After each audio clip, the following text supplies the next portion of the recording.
Program Studi Sastra Jepang Stiba Saraswati Denpasar menggelar kegiatan Festival Budaya Bunkasai yang keenam kalinya di halaman kampus setempat.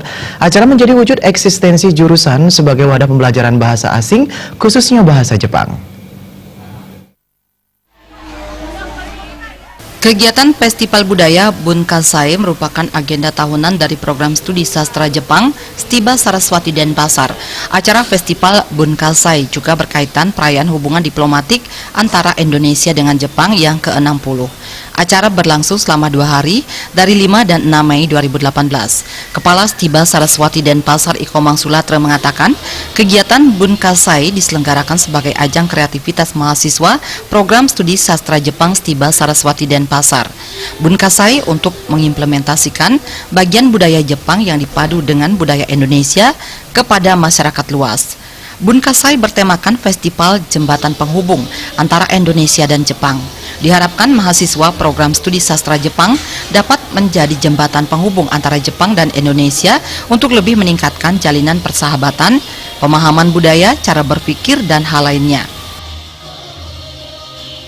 Harapan yang ingin kami capai adalah bahwa melalui perayaan Festival Budaya Jepang ini pada intinya adalah mendekatkan kebudayaan Jepang kepada para pembelajar bahasa asing, khususnya bahasa Jepang, sehingga kedepannya para pembelajar khususnya tingkat SMA atau SMK yang sederajat, kalau memang nantinya ingin melanjutkan pendidikannya di bidang bahasa, bisa menjadi salah satu pilihan yang tepat kalau mereka melanjutkan di Sekolah Tinggi Bahasa Asing Stiba Saraswati Denpasar.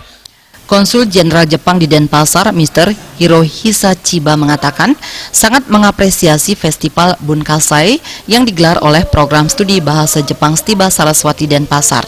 Acara ini sangat berguna dan berarti untuk mempererat hubungan antara Indonesia dan Jepang dan diharapkan terus dilakukan. Kesempatan ini, event ini sangat berguna dan berarti mudah-mudahan kegiatan mahasiswa seperti ini akan terus dikembangkan pada masa mendatang. Ketua Badan Pengurus Yayasan PR Saraswati Pusat Denpasar, Bagus Ketut Loji mengatakan, yayasan sangat mengapresiasi festival ini karena banyak sekali manfaat yang diperoleh oleh mahasiswa, terutama di bidang seni dan budaya. Sambil pertukaran seni budaya, juga pertukaran siswa dan mahasiswa. Sehingga dengan demikian wawasan dari pihak kami ya pasti akan bertambah, dan kami meyakini bahwa kegiatan semacam ini akan mengangkat nama baik di bahasa Saraswati. Festival dimeriahkan dengan berbagai perlombaan seperti pidato bahasa Jepang, menggambar manga, lomba cosplay, dan berbagai lomba lainnya. Festival juga diramaikan dengan stand makanan dan pakaian, kerajinan yang bernuansa Jepang di sekitar halaman kampus Stiba Saraswati Denpasar. Putu Ratna, Bali TV.